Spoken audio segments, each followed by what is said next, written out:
आज हम लोग बात करेंगे बच्चों रासायनिक अभिक्रिया एवं समीकरण का दूसरे भाग यानी कि दूसरे पार्ट का। पहले पार्ट में हम लोगों ने जाना था बच्चों रासायनिक अभिक्रिया किसे कहा जाता है, उसके बाद रासायनिक अभिक्रिया के कितने प्रकार होते हैं, उसके बाद रासायनिक समीकरण किसे कहा जाता है, रासायनिक समीकरण के प्रकार, संतुलित और असंतुलित रासायनिक समीकरण के बारे में जाना था। और वहाँ पर मैंने VVI रूप में बताया था कि संयोजन अभिक्रिया बहुत बार पूछा हुआ है क्वेश्चन आपका, विस्थापन अभिक्रिया बहुत बार पूछा हुआ है आपका ऑलरेडी। उसके बाद संतुलित और असंतुलित रासायनिक समीकरण क्या होता है इसको भी पूछा हुआ है, और किसी भी रासायनिक समीकरण को संतुलित क्यों किया जाता है इसको भी क्वेश्चन के रूप में 2 नंबरिया में पूछा हुआ है। तो पहले पार्ट में, पहले भाग में हम लोगों ने इन सारी चीज़ों की चर्चा की थी। आइए आज हम लोग चर्चा करेंगे रासायनिक अभिक्रिया के प्रकारों में 5 से आगे, यानी कि टोटल जो है हम लोग 9 प्रकार के बारे में जानेंगे। लेकिन मैंने पिछले पार्ट में 5 यानी कि पहला जो 5 अभिक्रिया था, संयोजन अभिक्रिया, वियोजन अभिक्रिया, वैद्युत अपघटन, विस्थापन और द्विविस्थापन, इन 5 के बारे में अच्छी तरह से वहाँ पर डिटेल में बात कर लिया था। कोई भी बच्चा अगर नहीं देखे हैं तो सबसे पहले चैनल के प्लेलिस्ट में जाइए और जाकर के केमिस्ट्री का पहला पार्ट, पहला चैप्टर का देख लीजिए, ताकि आपका सारा डाउट समाप्त हो जाएगा। क्योंकि जिस समय हम लोग क्वेश्चन आंसर करेंगे बच्चों, जिस समय हम लोग ऑब्जेक्टिव करेंगे, वहाँ पर आप आसानी से सारा आंसर कर सकेंगे। तो संयोजन में हम लोगों ने जाना था कि एक बड़ा पदार्थ, ये 2 या 2 से अधिक छोटा पदार्थ जुड़ेगा और जुड़ करके एक बड़ा पदार्थ का निर्माण करेगा। फिर उसके बाद हम लोगों ने वियोजन में जाना था, अपघटन में। यहाँ पर क्या होगा, एक बड़ा सा पदार्थ क्या होगा, टूटेगा, टूट करके 2 या 2 से अधिक पदार्थ में बदल जाएगा। फिर उसके बाद वैद्युत अपघटन में जाना था। यहाँ पर किसकी उपस्थिति में कोई भी पदार्थ टूटेगा, वैद्युत मतलब कि बिजली की उपस्थिति में, विद्युत की उपस्थिति में टूटेगा, तो इसको बोलेंगे वैद्युत अपघटन अभिक्रिया।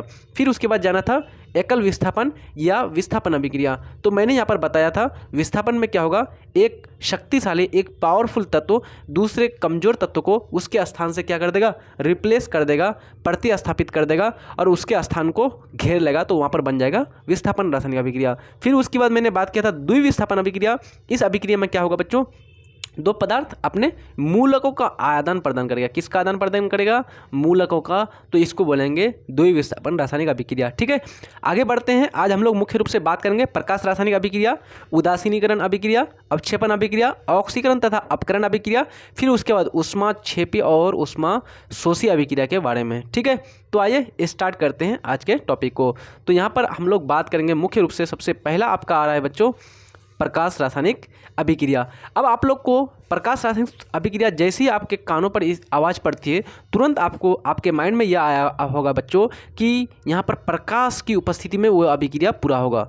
आया समझ में कुछ, यानी कि जो अभिक्रिया होगा वो किसकी उपस्थिति में पूरा होगा बच्चों, आपका प्रकाश की उपस्थिति में पूरा होगा, तो उसको बोलेंगे आप प्रकाश रासायनिक अभिक्रिया। वह रासायनिक अभिक्रिया जो सूर्य प्रकाश की उपस्थिति में घटित हो उसे प्रकाश रासायनिक अभिक्रिया कहते हैं। जैसे प्रकाश संश्लेषण, प्रकाश संश्लेषण कैसा अभिक्रिया है बच्चों, तो प्रकाश रासायनिक अभिक्रिया है। क्यों, क्योंकि प्रकाश संश्लेषण की क्रिया बिना सूर्य प्रकाश की उपस्थिति में नहीं हो सकती है, तो ये आपका कहलाएगा प्रकाश रासायनिक अभिक्रिया। उसी प्रकार से क्लोरीन गैस को हाइड्रोजन गैस के साथ सूर्य के प्रकाश की उपस्थिति में अभिक्रिया कराने पर हाइड्रोजन क्लोरीन अम्ल बनता है, यानी कि हाइड्रोक्लोरिक अम्ल बनता है, हाइड्रोक्लोरिक एसिड का निर्माण होता है। कब, जब हाइड्रोजन गैस और क्लोरीन गैस को सूर्य प्रकाश की उपस्थिति में छोड़ दिया जाता है। किस प्रकार से बनता है, तो आपका बनता है H2 + Cl2 मिलके बनाता है बच्चों HCl। इसको बोला जाता है हाइड्रोक्लोरिक अम्ल। कौन सा अम्ल, हाइड्रोक्लोरिक अम्ल, याद रहेगा आपको बच्चों। चलिए आगे बढ़ते हैं। दूसरा एग्जाम्पल है मीथेन। CH4 को सूर्य प्रकाश की उपस्थिति में क्लोरीन गैस के साथ अभिक्रिया कराने पर 4 चरणों में संपन्न होती है। बहुत ही इंपॉर्टेंट है, यहाँ से आपका क्वेश्चन पूछा जाता है बच्चों। ठीक है, तो यहाँ से क्वेश्चन किस प्रकार से पूछा जाता है मैं बता देता हूँ अभी। यानी कि कभी क्या पूछ देगा आपको, CHCl3 किसका सूत्र होता है, CH4 जो मीथेन है ये इसका सूत्र पूछ दिया था। मीथेन का सूत्र क्या होता है अभी और भी बताऊँगा मैं। तो यहाँ पर सबसे पहले हम लोग पहला एग्जाम्पल ले लेते हैं कि किस प्रकार से जो है क्लोरीन को किसके साथ रख देने से, मीथेन के साथ छोड़ देने पर कैसी 4 चरणों में अभिक्रिया संपन्न होती है। सबसे पहला है आपका मीथेन, तो CH4 हो गया। इसके साथ कौन सा गैस दे देंगे बच्चों आप, Cl2 गैस। Cl2 गैस जैसे देंगे तो यहाँ का ये जो क्लोरीन है बच्चों वो क्या करेगा, ये क्लोरीन जो है यहाँ से एक क्लोरीन यहाँ का एक हाइड्रोजन को विस्थापित कर देगा और यहाँ पर इसका स्थान ग्रहण कर लेगा। तो ये करके यहाँ पर हाइड्रोजन को हटा दे जाएगा। तो एक हाइड्रोजन, 4 हाइड्रोजन में से एक हाइड्रोजन चले गया बच्चों, तो कितना हो गया 3, और एक क्लोरीन जुड़ गया तो कितना हो गया CH3Cl, CH3Cl। आया समझ में बच्चों। तो यहाँ पर बन जाएगा CH3Cl और प्लस में जो है HCl निर्माण हो जाएगा। क्यों? क्योंकि यहाँ चार H में से एक H बाहर निकल गया ना, तो वो H एक बच जाएगा और एक Cl बच जाएगा, तो बन जाएगा HCl यानी कि हाइड्रोक्लोरिक अम्ल, यानी कि ये वाला रिएक्शन हो जाएगा। पहला वाला तो मैंने बता ही दिया था, H2 + Cl2 मिल करके किसकी उपस्थिति में, तो यहाँ पर दे देंगे आप लोग सनलाइट SL। ठीक है, जब भी अभिक्रिया होगी हमेशा सूर्य प्रकाश की उपस्थिति में होगी। अगला कैसे बनेगा, तो आपका बन गया था CH3Cl। अब यहाँ पर क्या करेंगे बच्चों, फिर Cl2 गैस ले लेंगे, फिर Cl2 गैस लेंगे तो यहाँ का एक क्लोरीन फिर से यहाँ के हाइड्रोजन, एक हाइड्रोजन को फिर से विस्थापित कर देगा। जब एक हाइड्रोजन को और हटा देगा तो क्या बन जाएगा बच्चों, CH, तो हाइड्रोजन 3 में से क्या हो जाएगा, घट करके 2 हो जाएगा, और Cl की मात्रा कितनी है, 1, तो यहाँ से बढ़ करके क्या हो जाएगा, 2 हो जाएगा, तो CH2Cl2 का निर्माण हो जाएगा। यानी कि ये जो तीसरा वाला रिएक्शन है ये आपका मुख्य रूप से ये हो जाएगा बच्चों, CH2Cl2। फिर उसी तरह से आपका क्या हो जाएगा, फिर एक बार आप लोग ले लेंगे CH2Cl2 प्लस यहाँ पर ले लेंगे आप क्या, Cl2 गैस को फिर से, तो यहाँ पर क्या होगा, सनलाइट की उपस्थिति में Sl कर देंगे, तो यहाँ से फिर ये क्लोरीन जो है फिर यहाँ से एक हाइड्रोजन को हटा देगा, तो इसी प्रकार से फिर बनेगा CH, क्योंकि 2 हाइड्रोजन में से एक चल जाएगा तो और एक ही H बचेगा, तो CH, यहाँ पर क्लोरीन 2 है और एक क्लोरीन ऑलरेडी फिर आएगा यहाँ से यहाँ तक, तो क्या हो जाएगा बच्चों, जुड़ जाएगा, तो CHCl3 बहुत ही इंपॉर्टेंट है, याद रख लीजिएगा। CHCl3 क्लोरोफॉर्म का सूत्र क्या होता है, तो क्लोरोफॉर्म का जो सूत्र होता है वो होता है CHCl3। ठीक है, लिख लीजिए जल्दी, CHCl3 किसका सूत्र, तो ये सूत्र होता है आपका क्लोरोफॉर्म का। यानी कि जब आप फ्रिज खोलते हैं बच्चों तो तुरंत वो गैस निकलती है फ्रिज से, जो क्या करती है बच्चों, रूम के टेम्परेचर को गर्म कर देती है, बढ़ा देती है, वो गैस रहती है आपका CHCl3 यानी कि कार्बन ट्राई क्लोराइड। ये हो जाएगा बच्चों आपका, यहाँ से मुख्य रूप से देखिए आप, ये आपका रिएक्शन बन जाएगा CHCl3। ये CHCl3 को क्या बुलाता है, इसको बुलाता है क्लोरोफॉर्म। ठीक है, चलिए आगे बढ़ते हैं। इसी में फिर क्या होगा, और एक बार जब ले लेंगे क्लोरीन को, तो यहाँ पर क्या होगा, CHCl3 बचा था और यहाँ पर क्लोरीन गैस लेंगे, तो यहाँ का एक क्लोरीन फिर से यहाँ का हाइड्रोजन को हटा देगा, तो यहाँ से सारा हाइड्रोजन को एक एक करके हटा दिया, किसकी उपस्थिति में, सूर्य प्रकाश की उपस्थिति में, बन गया CCl4, क्योंकि हाइड्रोजन को तो खत्म हो गया, तो CCl4 इसको बोलते हैं बच्चों कार्बन टेट्रा क्लोराइड। क्या बोलते हैं बच्चों इसको, कार्बन टेट्रा क्लोराइड। याद रहेगा, आयनिक यौगिक विद्युत का चालन करती है तथा सहसंयोजक यौगिक विद्युत का चालन नहीं करती है। यानी कि आयनिक यौगिक बच्चों, यानी कि वैसे यौगिक जिनका निर्माण आयनों के आधार पर होता है, यानी कि प्लस और माइनस के आधार पर, तो ये क्या करता है बच्चों, ये जो है आपका विद्युत का चालन करता है। आयनिक यौगिक में क्या होगा, इलेक्ट्रॉन का त्याग करेगा, त्याग करके कोई ग्रहण करेगा, तब बनेगा यौगिक, तो वो क्या करता है, विद्युत का चालन करता है। जबकि सहसंयोजक यौगिक जो होता है, जैसे CCl4 कार्बन टेट्रा क्लोराइड, यहाँ पर कार्बन टेट्रा क्लोराइड जो बनता है कुछ इस प्रकार से बनता है बच्चों, क्लोरीन कार्बन जो है बीच में रहता है, ये क्लोरीन हो गया, ये क्लोरीन हो गया, एक ऊपर में क्लोरीन, एक इधर क्लोरीन। अब देखिए यहाँ पर क्या है, ये लोग साझेदारी करके बनाए हैं, तो यहाँ पर फ्री इलेक्ट्रॉन मौजूद नहीं है, यानी कि यहाँ पर जो है आपका मुक्त इलेक्ट्रॉन, स्वतंत्र इलेक्ट्रॉन उपस्थित नहीं है, जिस कारण से ये क्या करेगा, विद्युत धारा का चालन नहीं करेगा, यानी कि ये कुचालक होगा। आगे बढ़ते हैं, अगला रिएक्शन है आपका उदासीनीकरण अभिक्रिया, उदासीनीकरण रासायनिक अभिक्रिया, न्यूट्रलाइजेशन केमिकल रिएक्शन। तो ये आपको आसानी से ऑलरेडी मालूम भी होगा, बहुत किसी को। क्या होगा बच्चों, वह रासायनिक अभिक्रिया जिसमें दो परमाणु मिलकर एक उदासीन, सॉरी बच्चों यहाँ पर क्या होगा, वह रासायनिक अभिक्रिया जिसमें दो जो है अम्ल और भस्म मिल करके, अम्ल और भस्म मिल करके किसका निर्माण करेगा, जल और लवण तथा जल का निर्माण करेगा, तो इसको बोलेंगे हम लोग कैसी अभिक्रिया, उदासीनीकरण रासायनिक अभिक्रिया। आया समझ में कुछ, तो यहाँ पर बनेगा HCl प्लस NaOH मिल करके बनाएगा NaCl प्लस H2O। अब यहाँ पर क्या है बच्चों, HCl जो है ये क्या है, हाइड्रोक्लोरिक अम्ल है। अम्ल का पहचान हम लोग कैसे करते हैं, तो अम्ल में क्या होगा, हमेशा हाइड्रोजन मूलक होगा। ठीक है, और जो है भस्म यानी कि क्षार का पहचान कैसे करते हैं, तो क्षार में कैसे, जैसे NaOH, तो यहाँ पर कौन मौजूद रहेगा बच्चों, हाइड्रोक्सिल ग्रुप यानी OH। ठीक है, हाइड्रो ऑक्साइड, तो इसको बोलेंगे हम लोग क्षार। तो ये जब दोनों मिलेगा HCl और NaOH, तो यहाँ पर मिलकर के बनाएगा बच्चों NaCl यानी कि साधारण नमक, और H2O जो कि जल का निर्माण करेगा। आगे बढ़ते हैं, हम लोग बात करते हैं अवक्षेपण अभिक्रिया। अवक्षेपण अभिक्रिया को बोलते हैं प्रेसिपिटेशन रिएक्शन। वह रासायनिक अभिक्रिया जिसमें अभिक्रिया के उपरांत बीकर के पेंदी में दही जैसा अवक्षेप जमा हो जाता है, जिसे अवक्षेपण रासायनिक अभिक्रिया कहते हैं। यानी कि बच्चों क्या होगा इसमें, यहाँ पर जो है अगर आप दो पदार्थ लेंगे तो एक पदार्थ क्या होगा बच्चों, नीचे पेंदी में क्या हो जाएगा, जमा हो जाएगा, तो इसको बोलेंगे हम लोग अवक्षेपण अभिक्रिया। यानी कि ये जो पदार्थ है यहाँ पर नीचे जमा हो रहा है, इसको बोला जाएगा अवक्षेप, जो किस अवस्था में रहेगा, आपका ठोस अवस्था में होगा। जबकि ठोस अवस्था क्यों होती है बच्चों, वो भारी होती है, तब नीचे पेंदी में जाकर के बैठ जाएगा। जिस प्रकार से आप लोग देखते होंगे बच्चों, एक मतलब कि जो है पानी साफ़ नहीं रहते बच्चों, मान लीजिए उस पानी में, ये पानी है, इसमें कुछ क्या कर दिए आप लोग, धूलकण मिला दिए, तो वो धूलकण क्या होता है बच्चों, समय के बाद, कुछ समय के बाद वो नीचे पेंदी में बैठ जाता है इस प्रकार से। तो यहाँ पर अगर इसी प्रकार से आप लोग कोई केमिकल लेंगे तो इस प्रकार से अभिक्रिया होगी, पेंदी में बैठ जाएगा, तो इस अभिक्रिया को बोला जाएगा आपका अवक्षेपण अभिक्रिया, यानी कि अवक्षेप का यहाँ पर निर्माण होगा। और जहाँ पर अवक्षेप का निर्माण होता है बच्चों, वहाँ पर जो है तीर के रूप में नीचे दिया जाता है इस प्रकार से, ठीक है। अगर गैस का निर्माण होगा तो ऊपर की ओर देंगे, अगर अवक्षेप का ठोस पदार्थ नीचे बैठ रहा है तो ये तीर का नीचे करके देंगे बच्चों, ठीक है। अगर सॉलिड है तो S को देंगे ऐसे, अगर गैस है तो कोष्ठ में G देंगे, अगर लिक्विड है तो कोष्ठ में L देंगे, इस प्रकार से बच्चों, ठीक है। चलिए, AgCl अर्जेंटम क्लोराइड एग्जाम्पल में दिया हुआ है, NaNO3 सोडियम नाइट्रेट, NaNO3 इसको बुलाया था बच्चों सोडियम नाइट्रेट। जब इसको दोनों का रिएक्शन होगा तो ये लोग मिलकर बनाता है बच्चों AgNO3 और NaCl, तो यहाँ पर बन गया NaCl सोडियम क्लोराइड, ठीक है। और ये जो है AgNO3 ये क्या होगा, ठोस के रूप में नीचे बैठ जाएगा, तो अर्जेंटम नाइट्रेट क्या हो जाएगा बच्चों, ये नीचे बैठ जाएगा। तो इस प्रकार से यहाँ पर तीर आप लोग दे देंगे, ठीक है।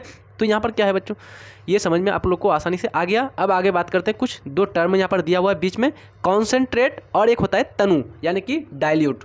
कॉन्सेंट्रेट मीन्स होता है बच्चों सांद्र, और डाइल्यूट मीन्स होता है तनु। तो कॉन्सेंट्रेट किसको कहेंगे, तो जब आप लोग पानी में चीनी घोलते हैं बच्चों, तो चीनी की मात्रा बहुत ज़्यादा दे देते हैं, तो उसको बोलते हैं कॉन्सेंट्रेट यानी कि गाढ़ा। कॉन्सेंट्रेट मीन्स बच्चों गाढ़ा विलयन, यानी कि जिस पदार्थ को आप घुलाने के लिए उसमें डाल रहे हैं उसकी मात्रा अगर ज़्यादा हो जाए उसको बोलेंगे कॉन्सेंट्रेट यानी कि सांद्र, ठीक है।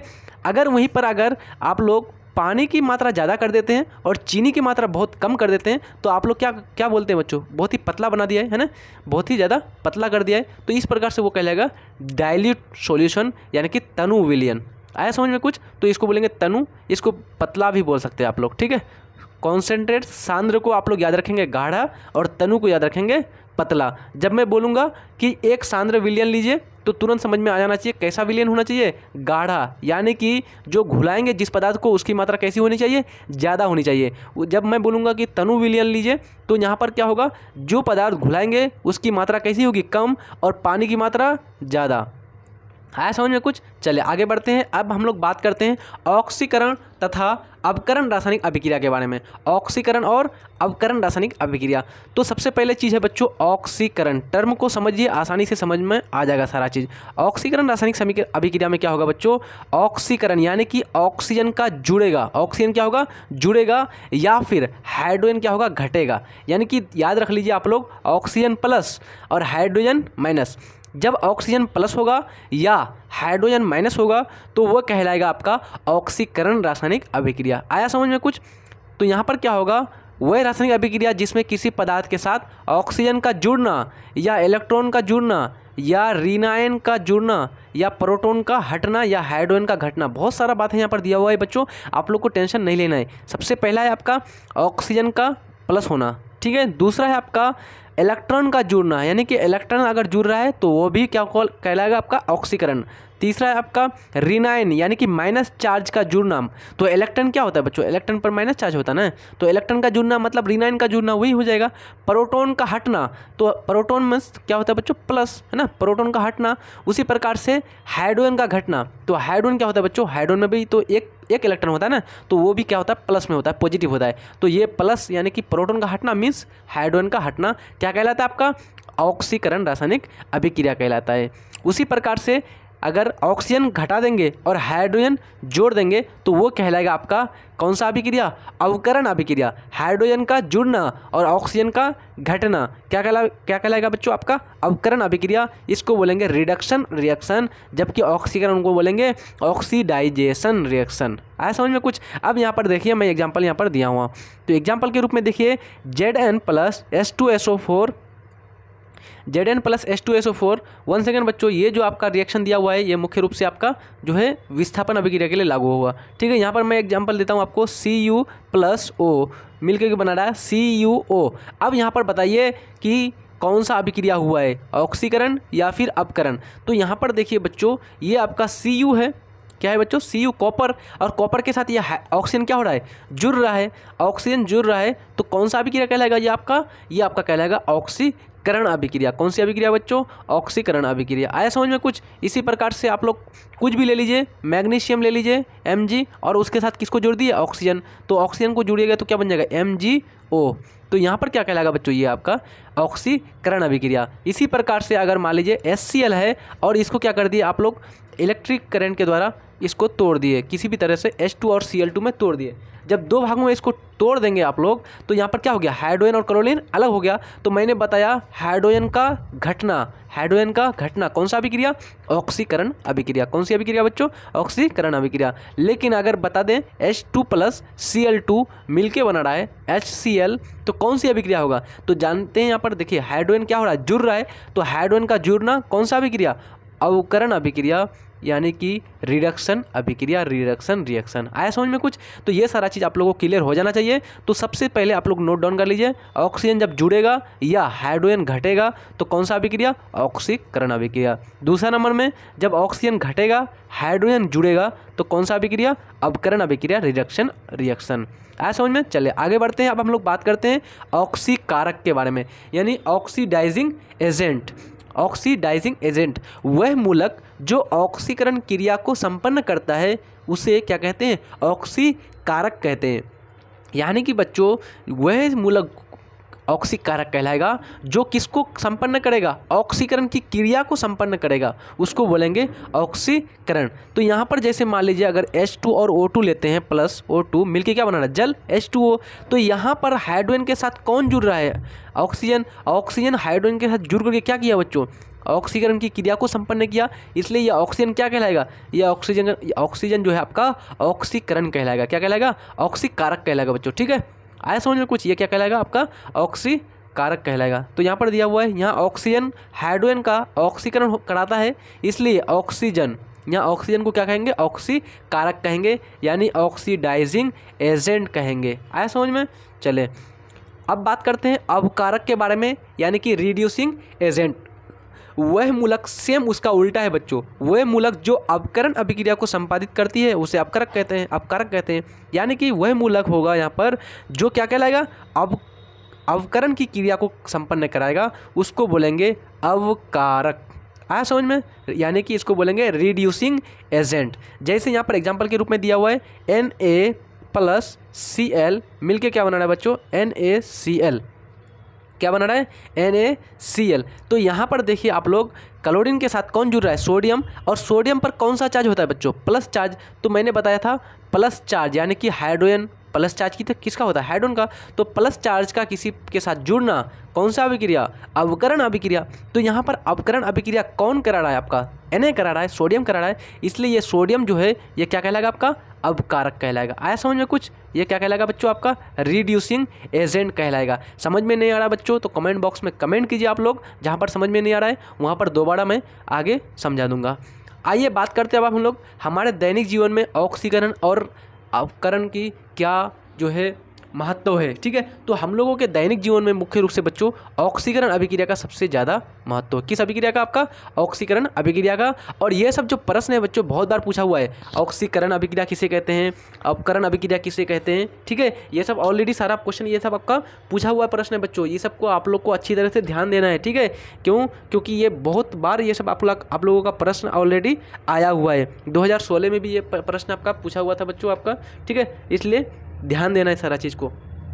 आगे बढ़ते हैं अब हम लोग हमारे दैनिक जीवन में जो है ऑक्सीकरण का क्या जो है महत्व है। तो जैसे भोजन का पचना, यहाँ पर भी ऑक्सीकरण क्रिया का बहुत ही ज़्यादा उपयोग होता है। जंग का लगना, बिना ऑक्सीकरण क्रिया के द्वारा जंग नहीं लगेगा।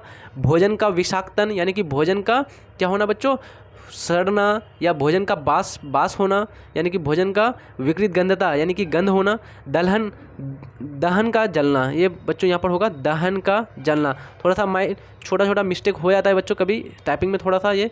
तो यहाँ पर क्या होता है, सबसे पहले बात करते हैं हम लोग भोजन का पचना के बारे में कि किस प्रकार से भोजन पचता है, तो वहाँ पर कौन सी अभिक्रिया होती है। ठीक है, तो आप लोग को मालूम होना चाहिए भोजन का पचने के लिए एक बार आपका रिएक्शन पूछा हुआ है बच्चों कि भोजन का कैसे पाचन होता है। यहाँ पर आप लोग जो है इसका रिएक्शन को दर्शाइए। तो देखिए भोजन हम लोग कुछ भी खाते हैं बच्चों, वो ग्लूकोज के रूप में जाता है। तो सबसे पहले आप लोग जल्दी कमेंट बॉक्स में कमेंट कीजिए ग्लूकोज का सूत्र कौन सा होता है, क्या होता है बच्चों। तो ठीक है, तो ग्लूकोज का सूत्र कौन सा होता है आपका C6H12O6। क्वेश्चन ये आपका ऑलरेडी पूछा हुआ है। ठीक है, ग्लूकोज का सूत्र क्या होता है। तो ये ग्लूकोज हो गया हम जो भोजन खाए और उसके बाद हमने नाक के द्वारा क्या लिया, सांस लिया। जब सांस लिया तो वो सांस के द्वारा क्या गया हमारे अंदर, ऑक्सीजन गया। ये ऑक्सीजन जो है O2 सबसे पहले कहाँ पर पहुँचती है बच्चों, आपका अपने फेफड़े में पहुँचती है, फिर उसके बाद आगे रक्त में पहुँचती है। और वहाँ रक्त में, खून में, ब्लड में कौन रहता है, ऑलरेडी ग्लूकोज मौजूद रहता है। तो ये इसके साथ क्या करता है बच्चों, अभिक्रिया करता है और अभिक्रिया करके बनाता है CO2, कार्बन डाइऑक्साइड गैस बनाता है और पसीना के रूप में निकलता है बाहर H2O।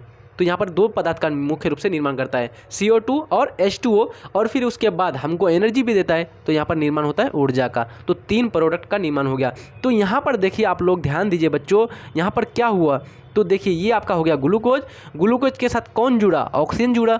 तो हमने जाना था किसी भी पदार्थ के साथ ऑक्सीजन का जुड़ना क्या कौन सी अभिक्रिया, कौन सी अभिक्रिया, आपका ऑक्सीकरण अभिक्रिया। इसलिए भोजन के पाचन में कौन सी अभिक्रिया होती है, आपका ऑक्सीकरण अभिक्रिया। ऑलरेडी ये आपका ऑब्जेक्टिव के रूप में पूछा हुआ है। आमाशय में भोजन का उपापचय यानी कि पाचन क्रिया के लिए ऑक्सीजन का मौजूद होना अति आवश्यक है, क्योंकि जटिल कार्बनिक अणु ऑक्सीजन के कारण सरल एवं छोटे अकार्बनिक अणुओं में क्या हो जाते हैं बच्चों, विखंडित हो जाते हैं, टूट जाते हैं। यानी कि जो आपका ग्लूकोज था वो किस में टूट गया था, कार्बन डाइऑक्साइड में टूट गया, ऊर्जा में टूट गया और जल की मात्रा में टूट गया। इस प्रकार से आया समझ में कुछ। चले अगला है आपका जंग का लगना। तो जंग जो लगता है बच्चों, इसमें भी जो है ऑक्सीकरण क्रिया का ही मुख्य जो है रोल होता है। जैसे किसी भी धातु को या लोहे को जलवाष्प की उपस्थिति में खुले वातावरण में छोड़ देने से वह धातु ऑक्सीजन से संयोग कर क्या कर लेता है, जंग का निर्माण कर लेता है। मान लीजिए लोहा को आपने रख दिया खुले वायु में, तो ये हो गया लोहा। लोहा क्या करेगा बच्चों, वायुमंडल में उपस्थित कुछ क्या करेगा, वेपर यानी वाष्प, जलवाष्प को लेगा और वायुमंडल में उपस्थित ऑक्सीजन इसके साथ अभिक्रिया करेगा और ऑक्सीजन के साथ अभिक्रिया करके बनाएगा Fe2O3। तो यहाँ पर बन जाएगा फेरिक ऑक्साइड। तो यहाँ पर क्या हुआ, ये जो आपका Fe था, ये Fe क्या हुआ बच्चों, किसके साथ अभिक्रिया का, ऑक्सीजन के साथ। तो ऑक्सीजन का किसी भी पदार्थ के साथ जुड़ना कौन सी अभिक्रिया, ऑक्सीकरण अभिक्रिया। तो यहाँ पर किस अभिक्रिया का मुख्य काम हुआ, ऑक्सीकरण अभिक्रिया का। आया समझ में कुछ। चलिए भोजन का विषाक्तन यानी कि जो है विकृत गंधता। ठीक है, भोजन का विषाक्तन ये आपका ऑलरेडी पूछा हुआ है बच्चों, 2017 और 2021 में पूछा हुआ है आपका ये क्वेश्चन कि विकृत गंधता से आप क्या समझते हैं। ठीक है, तो आप लोग नोट डाउन कर लीजिएगा अच्छी तरह से। तो विकृत गंधता क्या होता है बच्चों, कि जब आप लोग क्या करते हैं, सब्जी बनाए, कुछ पकाए और उसके बाद उसको खुला छोड़ दिए। जब उसको खुला छोड़ दिए बच्चों, दोपहर में मान लीजिए बनाए, उसके बाद पूरी रात खुला छोड़ दिए, तो क्या होता है, वो खुला जो रहता है वो क्या करता है बच्चों, वो वायुमंडल से ऑक्सीजन को ग्रहण करता है और ऑक्सीजन को ग्रहण करने के बाद वो क्या करते हैं बच्चों, विषयुक्त होने लगता है। यानी कि वो हमारी सेहत के लिए हानिकारक होने लगता है। यानी कि वो उसमें मुख्य रूप से एक अलग तरह का गंध आने लगता है। खुले बर्तन में भोजन को रखने से वह भोजन ऑक्सीजन के साथ संयोग कर विषयुक्त भोजन का निर्माण कर लेता है, जिसमें भोजन क्या हो जाती है, दुर्गंधित हो जाती है। ठीक है, आगे है आपका दहन का जलना। दहन यानी कि किसी भी पदार्थ का जलना, कौन सी अभिक्रिया, आपका जो है ऑक्सीकरण अभिक्रिया। क्यों, क्योंकि पहले मैंने बता दिया था जब भी किसी पदार्थ को जलाएंगे वहाँ पर किसके साथ अभिक्रिया कराएंगे, ऑक्सीजन के साथ। जैसे मैंने बोला लकड़ी को जलाओ तो लकड़ी के साथ किसकी अभिक्रिया, ऑक्सीजन की अभिक्रिया। तो ऑक्सीजन का जुड़ना कौन सी अभिक्रिया, ऑक्सीकरण अभिक्रिया। उसी प्रकार से बोलेंगे कोयला को जलाओ तो कोयला का कार्बन के साथ किसकी अभिक्रिया, ऑक्सीजन। तो बन जाएगा CO2। तो यहाँ पर ऑक्सीजन क्या हो रहा है, कार्बन के साथ जुड़ रहा है ना, तो ऑक्सीजन का जुड़ना क्या कहलाता है, ऑक्सीकरण अभिक्रिया। तो ये सारा अभिक्रिया किसका है बच्चों, एग्जाम्पल ऑक्सीकरण का। कोई पदार्थ को जलाने के लिए ऑक्सीजन का होना अति आवश्यक है, क्योंकि दहन प्रक्रिया के लिए ऑक्सीजन पोषक तत्व है। ऑक्सीजन जो है क्या है बच्चों, दहन के लिए पोषक तत्व है, मुख्य पोषक तत्व। उसके बिना कोई भी पदार्थ नहीं जल सकता है। जैसे आप लोग कभी प्रयास करे होंगे, एक मोमबत्ती को, एक कैंडल को जो है बच्चों जला दीजिए आप लोग, और जला करके क्या कर दिए, इसके ऊपर से एक गिलास ढक दीजिए, तो ये 2 सेकंड 3 सेकंड तक जलेगा, जितना इस गिलास के अंदर ऑक्सीजन रहेगा। उसके बाद आप लोग जब उठाएंगे बच्चों 1 मिनट के बाद 100% ये क्या है, ये जो मोमबत्ती है ये बुझ जाएगा। क्यों, क्योंकि इसके पोषक तत्व को आपने मार दिया, इसके ऑक्सीजन के कांटेक्ट यानी इसके ऑक्सीजन के संपर्क को क्या किया आपने, तोड़ दिया। तो ये क्या हो जाएगा, आपका बुझ जाएगा। जिस प्रकार से आप लोग जानते होंगे, जब भी किसी गैस सिलेंडर में आग लग जाता है बच्चों, तो यहाँ पर आपका ट्रेनिंग वाला आता है, कभी पुलिस आती है बच्चों ट्रेनिंग देने के लिए गाँव में महिलाओं को, मुख्य रूप से, क्योंकि जो आप लोगों का जो जागरूक नहीं होती है बच्चों, उन लोगों को जागरूक करने के लिए। तो क्या कहा जाता है उसको, जब भी आग लगे उसको क्या करो, किसी बाल्टी से ढक दो, किसी क्या करो, बाल्टी कंबल ये सब से ढक दो, ताकि उसका ऑक्सीजन का संपर्क क्या हो जाए, टूट जाए। जैसे ही ऑक्सीजन का संपर्क टूटेगा, वो क्या होने लगेगा, वहाँ पर आग अपनी मन से अपनी इससे बुझ जाएगी। ठीक है, अगर ऑक्सीजन ना हो तो बिल्कुल ही दहन नहीं होगी। दहन की क्रिया क्या होगी बच्चों, बिल्कुल ही नहीं होगी। आया समझ में? तो आई थिंक ये सारा चीज़ आप लोगों को समझ में आज का आ गया होगा। किसी भी प्रकार की समस्या आप लोगों को कहीं पर भी नहीं रही होगी। जहाँ तक इम्पोर्टेंट प्रश्नों की बात है, तो जितने भी अभी हम ऑक्सीकरण के अभिक्रिया के जो है उपयोगिता के बारे में बताए, सारा इम्पोर्टेंट है। ठीक है, तो मिलते हैं नेक्स्ट वीडियो में, तब तक के लिए जय हिंद, धन्यवाद।